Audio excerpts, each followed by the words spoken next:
In today's lesson, we're going to take a look at the intro to Highway to Hell by AC/DC. It's just got a couple of chords in it. We're going to start out with just an A chord. Now with this A chord, you can include this note if you want to. It doesn't really need to be there. Mainly what we're looking for is just kind of that big A power chord sound. You're going to hit it 3 times. Now the next chord is you've got what's called D with F sharp in the bass.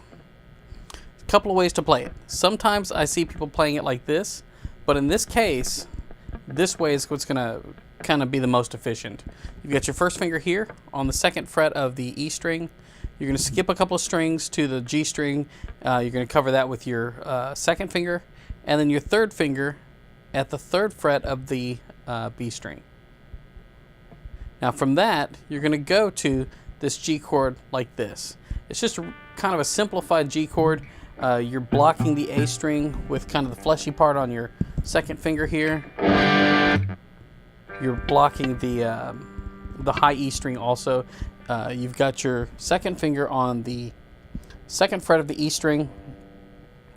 The D and G strings are open, and your 3rd finger is at the 3rd fret of the B string, because you're going to use that to pivot off of as you're playing those 2 chords. So the part of the riff that has those 2 chords, you've got, you can see you're just lifting this finger and bringing this here. And then back to A.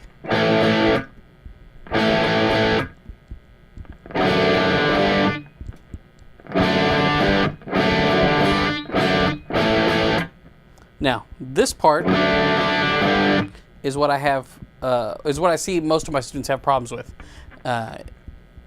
What I would do is play through it, try to play through it a few times, find the problem spot, fix the problem spot, and the entire riff sounds better. When you leave a problem spot just kind of sitting there and you keep trying to go past it without trying to fix it, then what happens is you create this sense of anxiety around that part. And so then you're just rehearsing making that same mistake over and over. Like I said, just fix that problem spot and then go back to playing the entire part after you fix it. So in this case, it would just be that D with F sharp at the bass going to that G chord.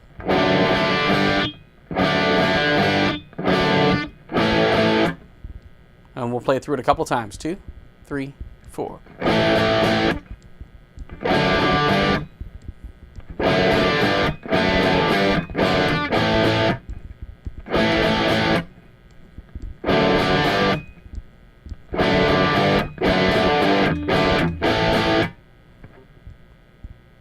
Okay, hopefully that helped you out, and I will see you next time.